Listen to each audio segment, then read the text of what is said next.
Rotten Tomatoes ranked the best films of the last 25 years with the votes of the critics. Get ready for surprises on the list. The list starts with Zodiac. That's a good start. The movie follows the story of the 1960s unsolved serial killer Zodiac Killer. Those expecting action might be disappointed. I can't prove this. Just because you can't prove it doesn't mean it's not true. From the first minute in the film, you find yourself in a dark and heavy investigation process. Director David Fincher is so successful in reflecting this process that the investigation file was reopened after the film. Let's continue with the beginning of a legend, The Fellowship of the Ring, where Tolkien books meet the silver screen for the first time. You shall not pass! It may not be easy to call it as the best film in the series, but considering the film as the beginning of a corpus, it can be said that it is a good choice.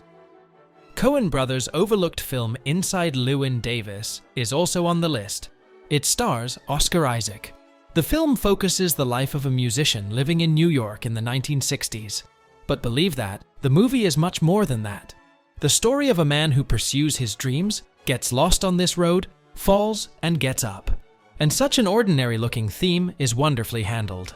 Oscar Isaac's performance is a candidate for career peak. It's even more than candidate, it's a direct career peak. I'm tired. You're tired? I'm so fucking tired. Next is the musical-looking psychological thriller Whiplash. Not quite my tempo. Apart from Miles Teller's incredible performance, in the film there is an extraordinary supporting actor performance that won 47 awards. Let's pay our respects to J.K. Simmons.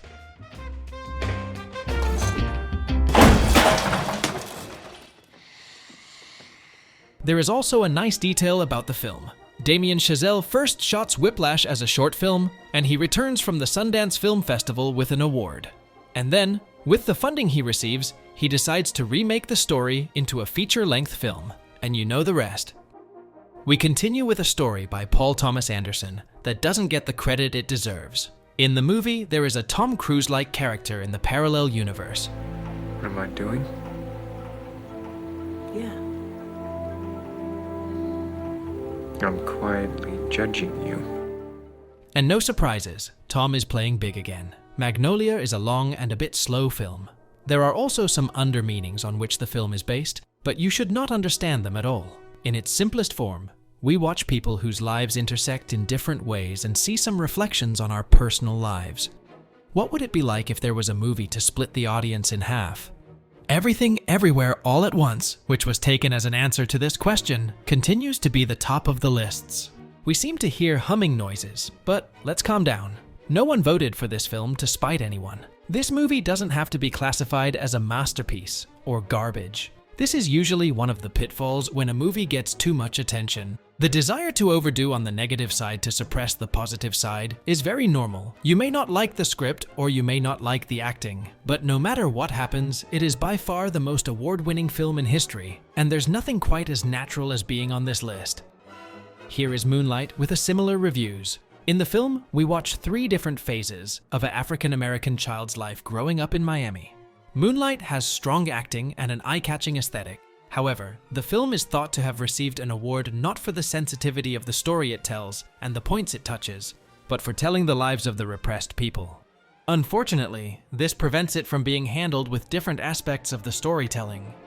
Jordan Peele, the flagman of modern horror, is waiting for us at the next stop.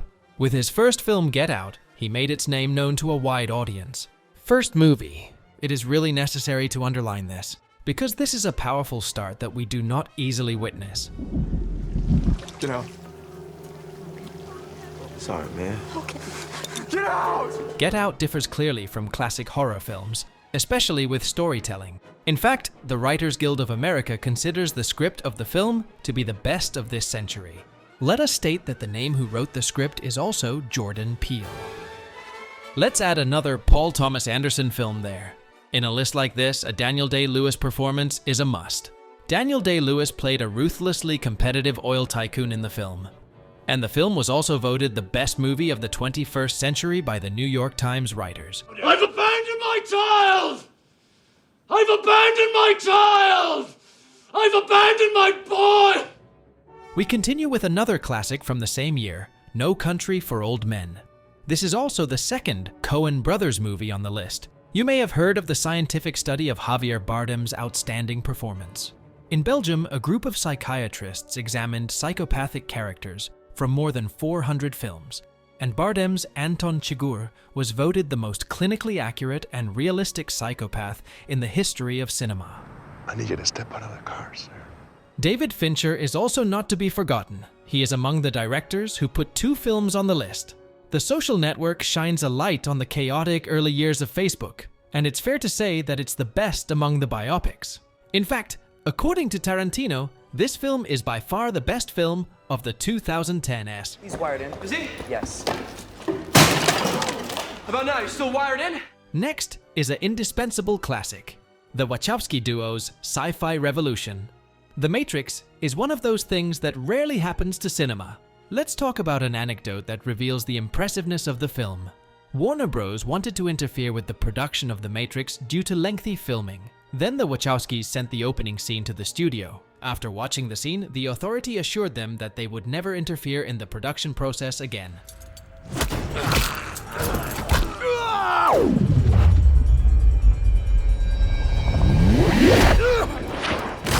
One of the most beautiful works from the fantasy world of Guillermo del Toro is also at the top of the list. Focusing on Ophelia as she pursues the mysterious labyrinth she found in the garden of their new home, the film tells the devastating effects of the war through the eyes of a little girl.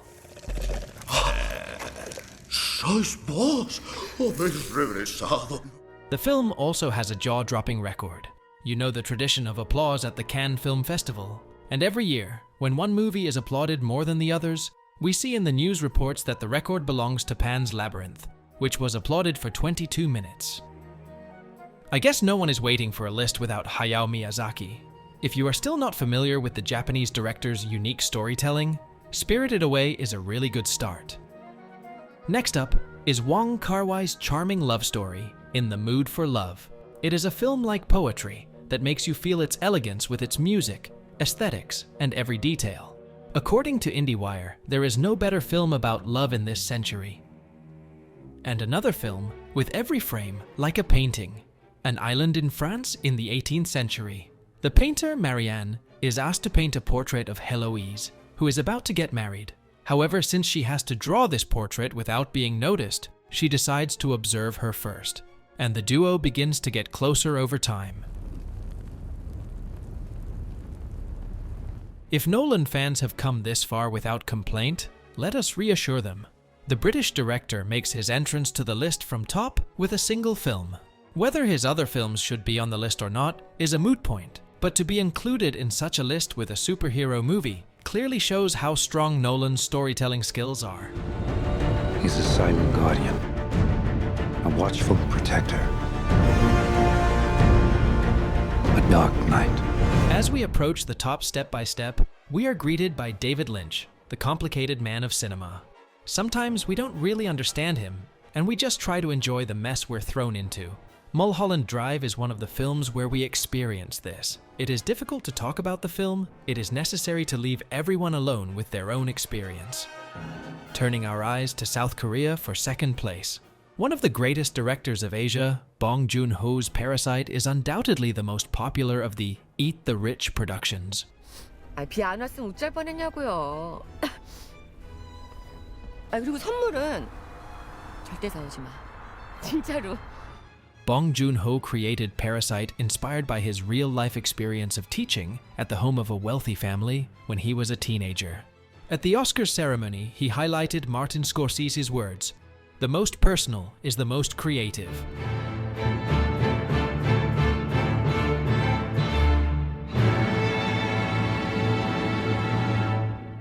And at the very top, there is George Miller's action storm, Mad Max: Fury Road. A world where humanity has brought its end with its own hands, endless and dangerous deserts, but mankind continues to struggle for power, to maintain the patriarchal society, and of course to be human. What do you think is the best movie of the last 25 years? We are waiting for comments. If you liked the video, you can like it and watch it for more cinema content. Don't forget to subscribe to Club Cinemori.